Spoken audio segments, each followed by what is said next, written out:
Bueno, muchísimas gracias por estar aquí con nosotros en esta tercera entrega de Armando Cápsulas. Es un privilegio contar con ustedes allí al otro extremo de sus ordenadores, de sus teléfonos inteligentes. Les doy la bienvenida. En unos minutos vamos a estar conversando con Marcos Valverde, quien me acompaña, periodista que integra el staff de Armando Info. Y de lo que vamos a hablar a continuación se sabe gracias al esfuerzo de un grupo de periodistas que trabajaron incansablemente bajo los criterios de lo que se conoce hoy en día como el periodismo colaborativo, porque el featuring no es solamente para el reggaetón o el trap. El featuring o las colaboraciones en los trabajos de investigación también permiten cosechar buenos resultados, investigaciones de calidad, de mucho impacto, que son también de mucha utilidad para lograr cambios sociales, o al menos esa es la expectativa que uno como periodista siempre reserva, ¿no? Y entrando en materia, como una introducción breve, ¿qué les digo? Les digo que dólares guayaneses, efectivo, bolívares, oro, teléfonos celulares, y vaya usted a saber qué otra cosa, lo que sea, a cambio de mercurio. Esa es una realidad, así se vive la vida, un día a la vez, hacia el sur de nuestro país, de Venezuela. No importa que el mercurio pueda ocasionar desórdenes neurológicos, de comportamiento, temblores, inestabilidad emocional, insomnio, pérdida de memoria, cambios neuromusculares, dolores de cabeza y situaciones de salud mucho más graves. Eso que le decían a uno, a mí me lo decían, por ejemplo, cuando estaba chiquita, muchacha, tú como que tienes mal de azogue, cuando estaba intranquila. Bueno, ese es un eufemismo para lo que en realidad representa el mal o las consecuencias para la salud del mercurio. No importa que pueda dañar los riñones y la tiroides, no importa que genere daños irreparables al medio ambiente, no importa que haya sido prohibido por la Convención de Minamata en el año 2013, se trata de un tratado internacional dispuesto para proteger a las personas y el medio ambiente, y tampoco importa que Maduro haya prohibido su uso en la minería mediante un decreto y todo en el año 2016. Y cuando las cosas no importan tanto, a pesar de su gravedad, pues eso debe generarnos suspicacias, ¿no? Vamos a conversar a continuación con Marcos sobre el contrabando de mercurio, esta investigación y sus entretelones, con Marco Valverde, su autor. Se llama A orillas del Cuyuní, el mercurio brilla más que el oro. Lo tienen ya publicado en armando.info, nuestro portal en internet. Marcos, bueno, muchas gracias por estar dispuesto para conversar sobre esto. El título desde ya nos genera curiosidad, Marcos. ¿Cómo es eso de que el mercurio brilla más que el oro? ¿A qué te refieres cuando exaltas esa cualidad del metal líquido frente a cualquiera de las cualidades, muchas, que tiene el oro? Diana Carolina, bueno, primero un gusto saludarte y por supuesto un gusto saludar a todos los que están conectados con nosotros ya a esta hora. Bueno, cuando hablamos de que el mercurio a orillas del río Cuyuní brilla más que el oro, estamos haciendo primero, por supuesto, una figura metafórica para determinar que en este momento el mercurio, que es ese metal pesado indispensable para muchos mineros pequeños en el momento de la extracción del oro, de la separación de su separación de los sedimentos con los cuales está más amalgamado, que eso sigue representando uno de los mayores negocios y por ende, por eso es que estamos hablando de que sigue siendo un asunto de contrabando, que mueve en gran medida la economía en ese puente que hay entre Eterimbán, que es ese pequeño recodo, ese rincón prácticamente olvidado que está en la selva de la Guayana Esequiba, y San Martín de Turumbán, ya del lado venezolano, concretamente en uno de los confines del estado Bolívar. ¿Por Es qué decir, brilla más que el oro? el mercurio llega a tener un valor superior al del oro. En muchos casos sí, en muchos casos sí. Por ejemplo, cuando nosotros conversamos con los lugareños de esos pueblos mineros del sur del estado Bolívar, cuando conversamos con los pequeños mineros además que están en todas esas zonas, o cuando conversamos con alguno de estas personas que se dedican al contrabando del mercurio, ellos concuerdan en una cosa, y esa cosa es que el mercurio en definitiva nunca deja de ser un negocio. Con el mercurio no hay pérdidas. El precio del oro puede fluctuar, como fluctuó bastante y tuvo una depreciación bastante significativa al comienzo de la pandemia y durante los 2 meses siguientes. Solamente, ojo, en el estado Bolívar, mientras en el resto del mundo alcanzaba un récord histórico. Pero por ciertas leyes no comprendidas y no muy tácitas de la economía en esos sectores, el oro bajó, tuvo un descenso importantísimo al comienzo de la pandemia. El mercurio no, el mercurio mantiene siempre su estándar y su cotización en esas zonas, por supuesto, porque hablamos especialmente de un material pesado de contrabando, que requiere de cierta logística y sobre todo de cierto riesgo para trasladarlo de un lugar a otro. Entiendo, ya vamos a hablar de cuánto es el valor del mercurio y también de la ruta del mercurio, ¿no? Pero entiendo que para hacer esta investigación tú te trasladaste hasta el lugar, un lugar que parece propio de cualquier relato de realismo mágico, y lo comentábamos, un lugar que lleva por nombre o al cual la gente conoce como Cañamú y que está ubicado en las cercanías del río Cuyuní. Un lugar donde no importa que tenga cédula o pasaporte, un lugar donde los venezolanos que quisieron irse del país, pues lo hicieron, pero a la vez se quedaron. Háblanos un poco de ese lugar, además desde cuándo data ese lugar, porque entiendo que, bueno, no se consigue en el mapa, es nuevecito, de hace unos años, ¿no? Cuéntanos. Sí, de hecho, cuando uno, por ejemplo, se remite a Google Maps, esa franja que se conoce como Cañamú, que es un nombre no oficial que sintetiza la principal característica económica de la región, que es la prostitución y la venta de alcohol y de algunas otras sustancias estupefacientes. O sea, En caña realidad y no, mujeres, por eso se llama caña y Cañamú, mujeres, caña y mujeres, exactamente. Cañamú. Ok. Caña y mujeres, tal como está reflejado en la crónica. Y no aparece porque es muy reciente. Eso que muchos llaman Cañamú, en realidad tendrá a lo sumo 5 años, pero hay unos que dicen que son 4 y 3, y en realidad es una consecuencia de la migración venezolana. ¿Por qué? Porque esa es como la tabla de salvación que tienen los que no pueden emigrar de manera legal hacia Brasil o hacia Colombia. Entonces, ¿qué hacen? Terminan allí porque no necesitan ninguna documentación, ningún pasaporte, ningún estatus legal. Simplemente van allí y conviven con las normas que más sean convenientes, tanto del lado de Guyana, tanto como de la parte de Venezuela. Pero es una amalgama de costumbres, de economías y sobre todo de leyes, que a fin de cuentas son leyes propias del lugar. O sea, no son leyes ni de Guyana ni de Venezuela, son leyes de Cañamú, leyes del mercurio. Ahora, pregunto, amigos, recuerden además que ustedes pueden hacer sus preguntas, pueden escribir sus preguntas y nosotros las hacemos llegar a Marcos, no pierdan esta oportunidad. En Venezuela sabemos mucho de béisbol y de Mises, pero también deberíamos saber del oro, de petróleo, así que hagan sus preguntas. Mire, voy a justamente hacerte esta pregunta. Ese mercurio que utilizan los mineros artesanales, esos mineros a los cuales acabas de hacer referencia, ese mercurio también lo debería utilizar o lo tienen que utilizar las instalaciones industriales que producen oro. Ahorita, actualmente en Venezuela, bueno, tomando en cuenta primero que está prohibido, el mercurio es considerado hoy en día por el gobierno de Nicolás Maduro como un material estratégico de uso muy delicado. Entonces, su uso tiene ciertas restricciones. Es ilegal por supuesto, para los niveles más bajos de la economía y de los usuarios del mercurio.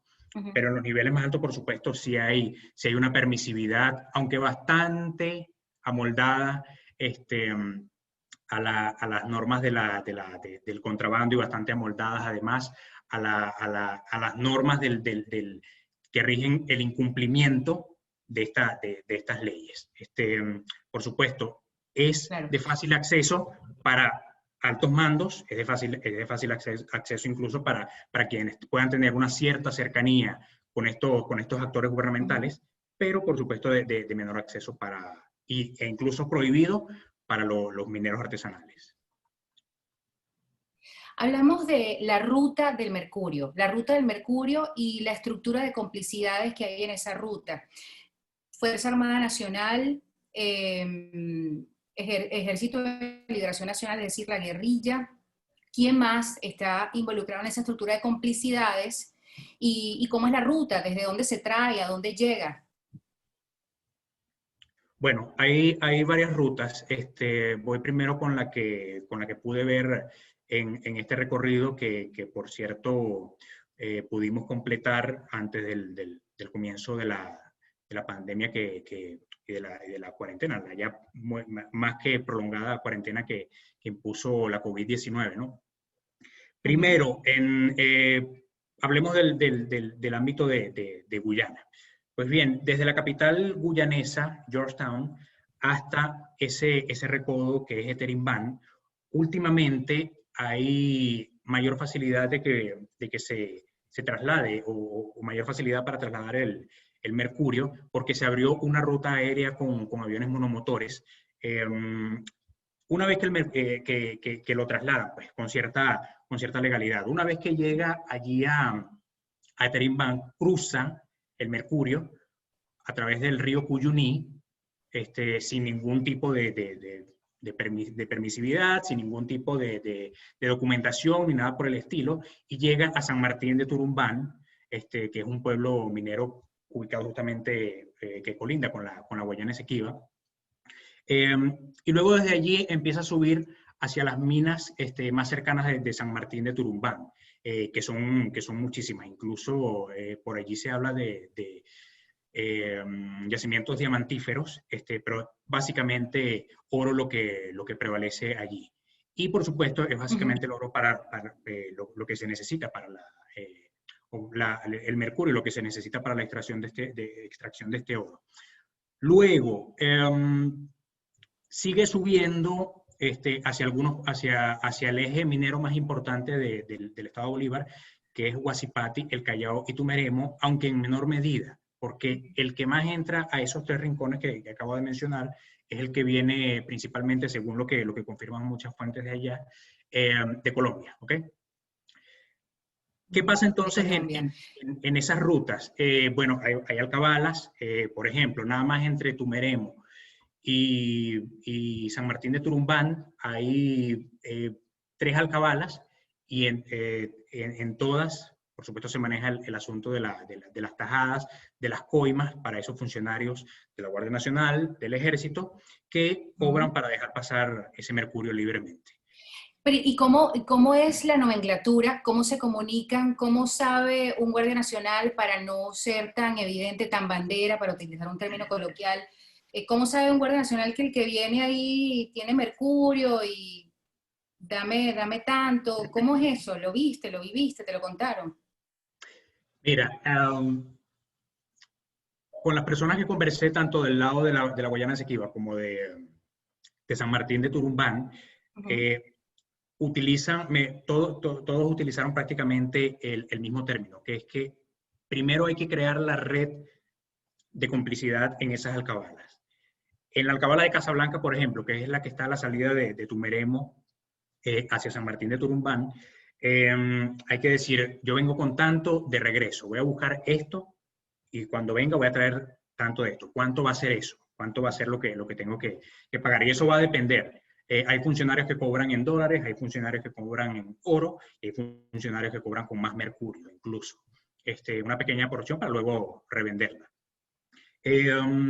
Ya adentrándonos más hacia hacia San Martín de Turumbán y hacia las minas cercanas a San Martín de Turumbán, por supuesto funciona más o menos el mismo esquema. Entonces, lo que dice esta gente es que hay que ir palabreando y diciendo, yo voy a esto y vengo con esto. Hermano, ¿cuánto quiere usted? ¿Cuánto es el asunto? Etcétera. Y así de manera muy, muy soterrada es como se va manejando ese negocio y, por supuesto, cómo se va tejiendo esa red que se construye allí. Es tácito, ¿no? Es tácito incluso para quienes contrabandean el mercurio. Tú hablas en el este reportaje de amigos que les recomiendo leer, muy bien escrito, muy bien narrado, se llama A orillas del Cuyuní, el mercurio brilla más que el oro, está en armando.info. Tú hablas allí de un personaje a quien nombres como Luis, que vive de esto, vive de contrabandear mercurio, y conoce aparentemente todos los mecanismos, ¿no? ¿Por qué la gente se arriesga a vivir del mercurio, a entrar en este esquema, aún a pesar de los riesgos que tiene para su salud? Vamos a comenzar a hablar de los riesgos para la salud de las personas.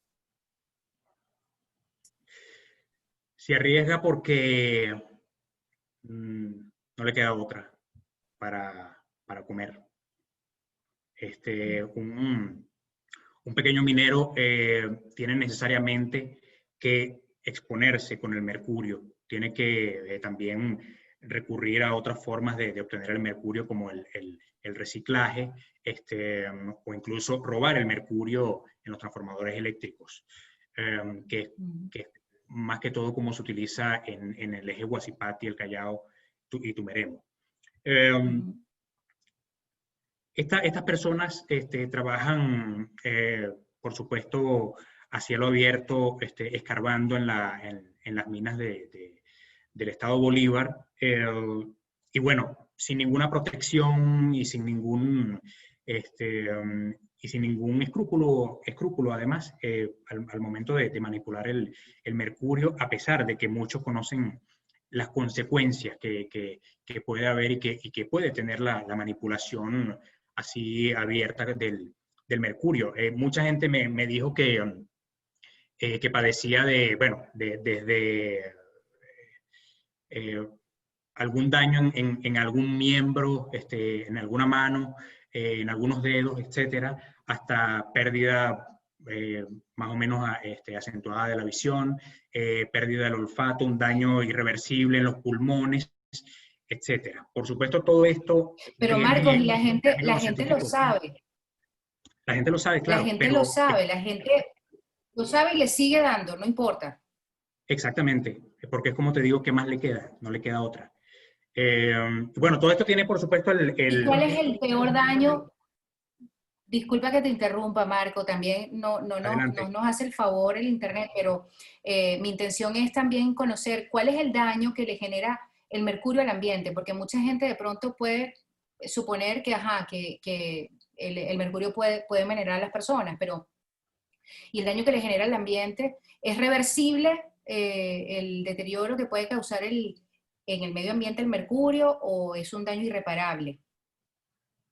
Mira, sobre eso se ha dicho y se ha estudiado mucho e incluso hubo un gran acuerdo mundial que se firmó en 2013, que fue el acuerdo de Minamata, para la reducción gradual del mercurio, por supuesto, para llegar al uso cero en todo el mundo, principalmente en la minería.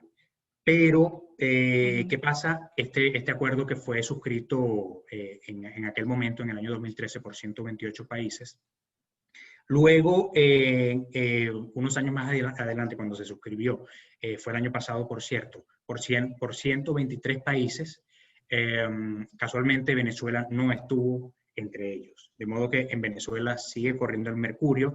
De hecho, cuando Nicolás Maduro prohibió por la vía de decreto en 2016, que fue, por cierto, el mismo año del anuncio de la fundación de De la esa creación del zona, arco minero. el arco minero del Orinoco, que ha sido, a fin de cuentas, una zona de masacres y de devastación ambiental. El mercurio seguía corriendo y siguió corriendo y sigue corriendo hoy en día, como nosotros pudimos corroborar en ese recorrido en el que nos adentramos para este trabajo.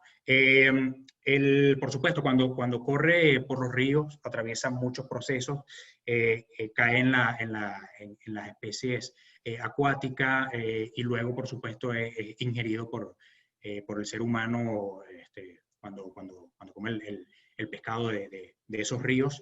Y Claro, bueno, es porque cuando se permite. producen ese tipo de intoxicaciones que la principal de ellas es el hidrargirismo, que es el término Ujú. científico que se le da a la intoxicación por el mercurio.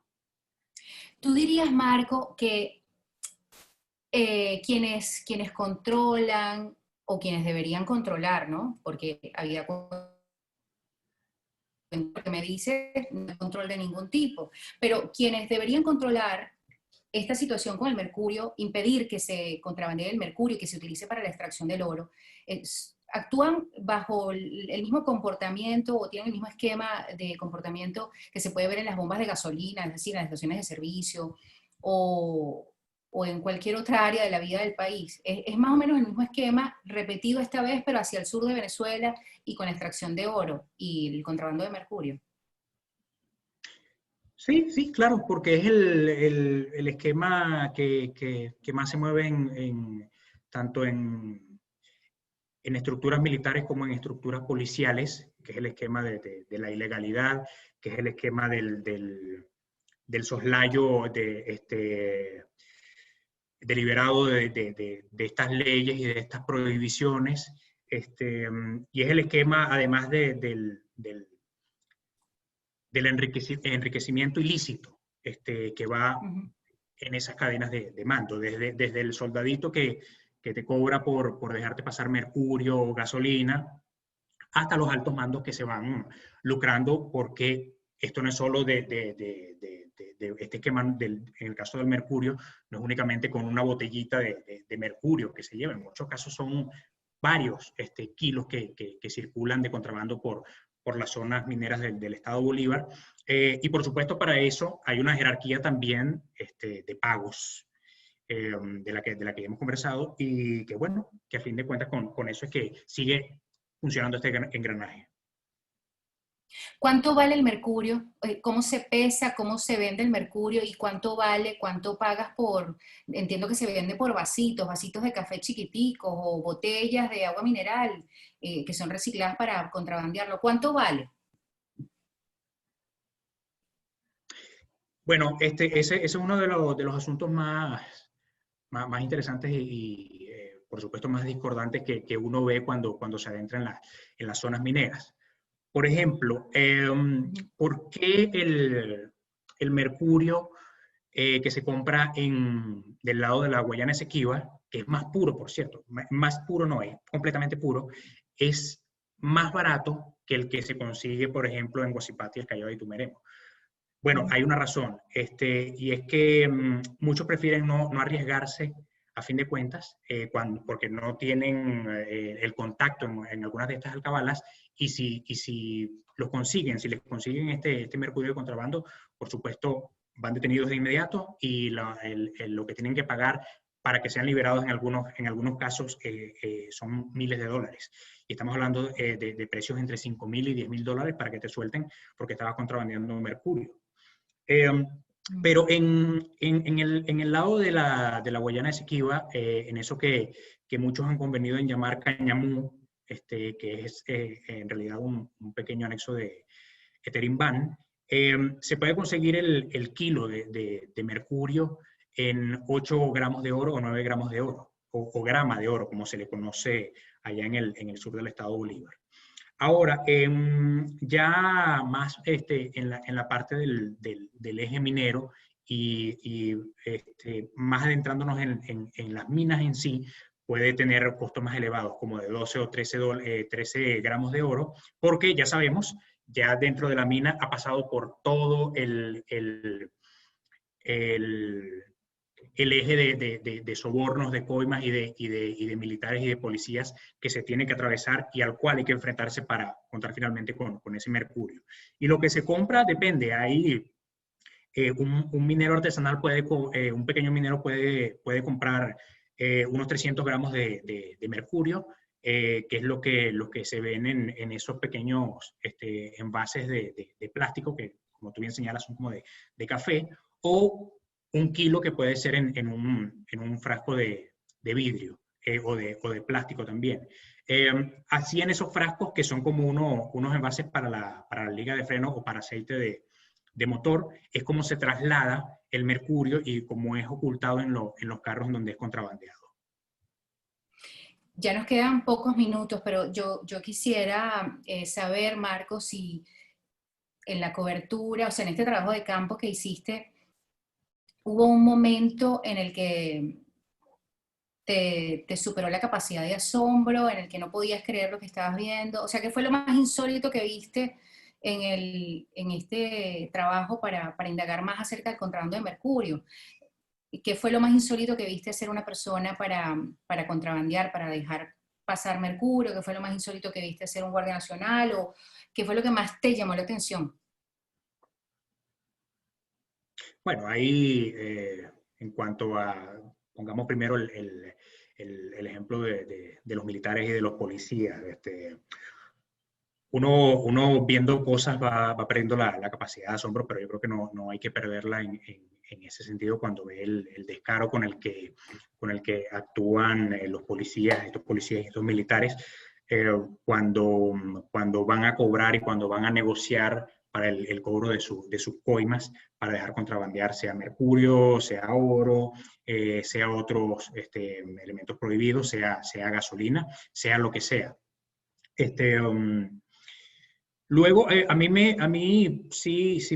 lo que más me impresionaba digamos, la normalidad con la que se mueve y la normalidad con la que se trabaja el mercurio, que no es solamente un asunto de los pequeños mineros, sino también de su familia, hablo de sus madres, de ancianas o de sus hijos, niños, que van igualmente a las zonas mineras y manipulan el mercurio con esa facilidad sin saber aparentemente esos niños o esos ancianos y esas ancianas que, bueno, lo que tienen en sus manos es un material que es sumamente tóxico, es un material que es sumamente dañino y atroz para la salud.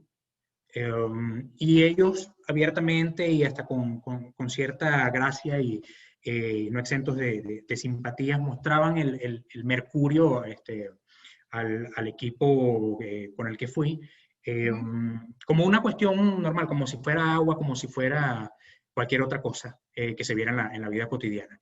Entonces, es un asunto sobre todo alarmante y ese es lo que más llama la atención al respecto, ¿no? Se normaliza el delito, como se normaliza también en Cañamú la prostitución, como se normaliza el consumo de sustancias ilegales, ilícitas, y se normaliza también, te pregunto Marco, y con esto cerramos porque ya me quedan 2 minutos, brevedad, se normaliza también la pérdida de una de las reservas naturales más importantes no digo de América, del mundo, a punta de mercurio. Sí, claro, a punta de mercurio y a punta de extractivismo. El mercurio es una parte de esta cadena del extractivismo, ¿no? Que en esto yo insisto mucho, que el extractivismo, a pesar de que se ha pretendido combatir en la teoría, con decretos, con prohibiciones, con leyes, en realidad sigue galopante y se ha acentuado bastante con este invento de Hugo Chávez en 2011, que fue finalmente perpetrado, digámoslo así, por Nicolás Maduro en 2016, que es el arco minero del Orinoco. El arco minero del Orinoco sigue siendo, y hablando de insistencia, voy a insistir en esto, una zona de impunidad, una zona de masacres, una zona de muertes, una enorme kilométrica fosa común y por supuesto un área de devastación ambiental sin control y en una de las zonas más ricas como estás diciendo tú, del mundo. Y que es a fin de cuentas la cuenca amazónica. Así es. Marco, bueno, muchas gracias por el trabajo. Sé que ha sido un trabajo en equipo, un esfuerzo más del periodismo colaborativo en el que se incorpora Armando Info nuevamente. Y bueno, creo que es de gran valor. Sé que han participado muchos periodistas de diferentes países y pues nada, lo que queda es invitar a la gente a que integre esto que han escuchado acá, esto que ha contado Marcos, producto de su experiencia en esta investigación, lo incorporen a esta lectura de este gran trabajo que se llama A orillas del Cuyuní, el mercurio brilla más que el oro, y que está en este momento en armando.info al tope del home. Es el último trabajo, la última entrega del pasado domingo. Gracias, Marcos. Gracias a ti, Diana, y a todos los que estuvieron conectados con nosotros. Importante eso que destacaste, que fue esa alianza colaborativa que coordinó Informazonia. Así es. Muchísimas gracias, amigos, gracias por estar conectados. Nos veremos próximamente en una cuarta entrega de Armando Cápsulas. Hasta pronto.